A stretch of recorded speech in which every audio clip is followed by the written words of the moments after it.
আজ আমরা দেখব দশমিক সংখ্যাকে কীভাবে হেক্সাডেসিমালে রূপান্তর করতে হয়। যেহেতু এখানে দুটি অংশ আছে, একটি পূর্ণসংখ্যার অংশ, অন্যটি দশমিক যুক্ত অংশ। তাহলে আমরা প্রথমে পূর্ণসংখ্যার অংশকে ক্যালকুলেশন করব। যেহেতু হেক্সাডেসিমেলে রূপান্তর করব, আমরা জানি হেক্সাডেসিমেলের ভিত্তি 16। তাহলে একবার হাতে থাকে 7, পরবর্তীতে আবার 16 দিয়ে ভাগ করলে আমরা পাবো 0, 1।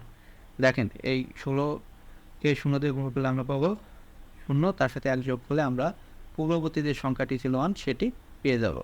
এখানেও সেমভাবে 16কে 1 দিয়ে গুণ করলে পাবো 16, তার সাথে হাতে যে 7 থাকে সেটি যোগ করলে পূর্ববর্তী সংখ্যাটি পেয়ে যাব। এখন আমরা উত্তর লিখব নিচ থেকে উপরের দিকে। এটাকে বলে MSB, এটাকে বলে NSB। তাহলে 23-এর জন্য আমরা পেয়েছি 1, 7। দশমিকের জন্য এখন পাবো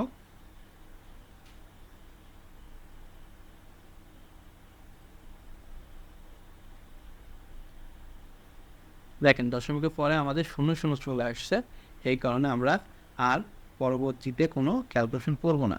এখন কোনো কারণে এখানে 0 না আসলে আমরা অক্টালে দেখেছি, এই সংখ্যাকে আমরা কয়েকটি স্টেপে দেখিয়ে বলতে পারি এটি আর 0 আসবে না, তখন আমরা সেখানে ডট ডট দিয়ে দিব। তাহলে এই ক্ষেত্রে আমরা লিখতে পারি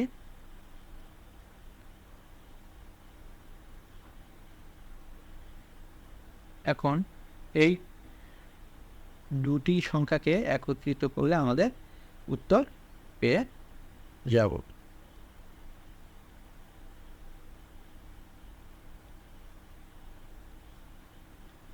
এটি আমাদের কাঙ্ক্ষিত হেক্সাডেসিমাল সংখ্যা। ধন্যবাদ।